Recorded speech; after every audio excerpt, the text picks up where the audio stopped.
In 1956, the best engineers in America could have moved anywhere. They chose a valley that grew prunes. Nobody picks a region for innovation by accident.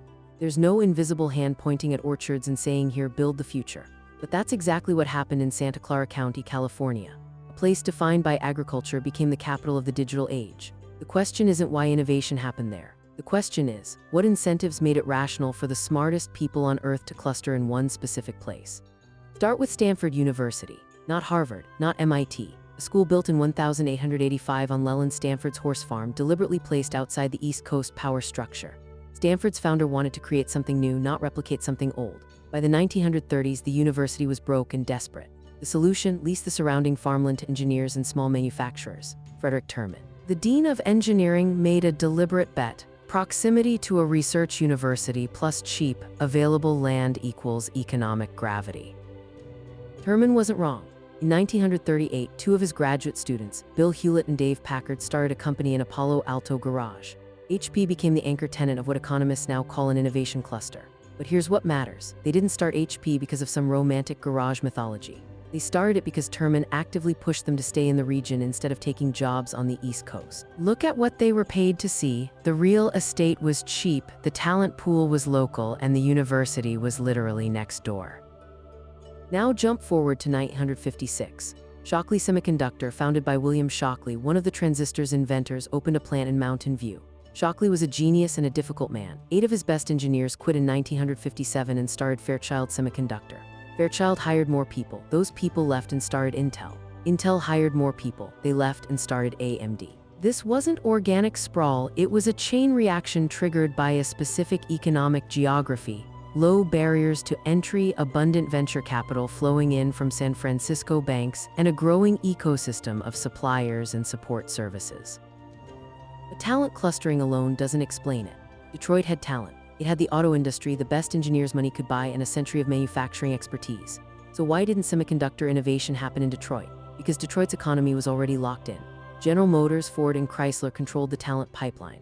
If you were a brilliant engineer in Detroit, you worked for one of 3 companies under their terms, using their processes. There was no room for outsiders. Silicon Valley had no incumbent monopoly. It was wide open. A young engineer with a good idea could get venture capital, rent cheap warehouse space, hire people away from competitors, and fail without destroying their career. That optionality, the ability to move between companies, to start new ones, to fail and try again, is the real engine of innovation clustering. It's not the weather, it's not the culture, it's the incentive structure. By the 1970s, something else locked in: network effects. If you were a semiconductor engineer, your friends worked in Silicon Valley. Your competitors worked there, your suppliers, your customers, your future investors, all there. Moving to Boston or Austin meant leaving the network. The cost of relocation became invisible but enormous. A cluster becomes self-reinforcing once it reaches critical mass. Real estate prices followed naturally.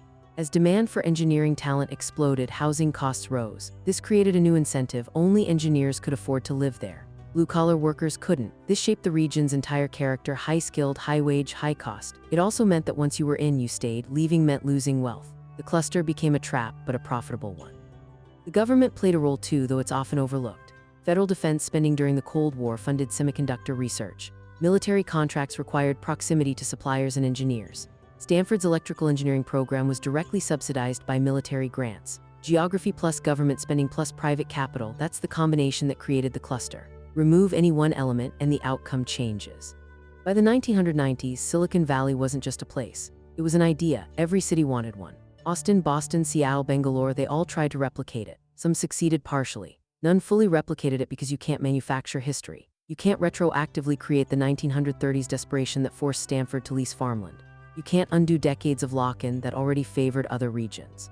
The deeper lesson: innovation doesn't cluster because of sunshine or culture or visionary thinking.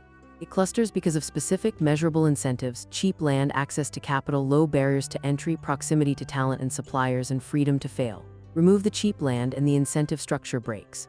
Raise barriers to entry through regulation or incumbent control, and the cluster stops growing. Geography shapes economics because geography shapes who can afford to be where, and therefore who gets to compete. So why did innovation cluster in Silicon Valley and not Detroit? Because in 1956, the incentives aligned in one place and not the other. Prune Valley with cheap land, a desperate university, no incumbent monopoly, government funding, and proximity to San Francisco capital created a rational choice for brilliant people. They weren't following a dream. They were following the money, and the money was following geography. Understanding that distinction is the difference between magical thinking about innovation and actually grasping how wealth concentrates in specific places.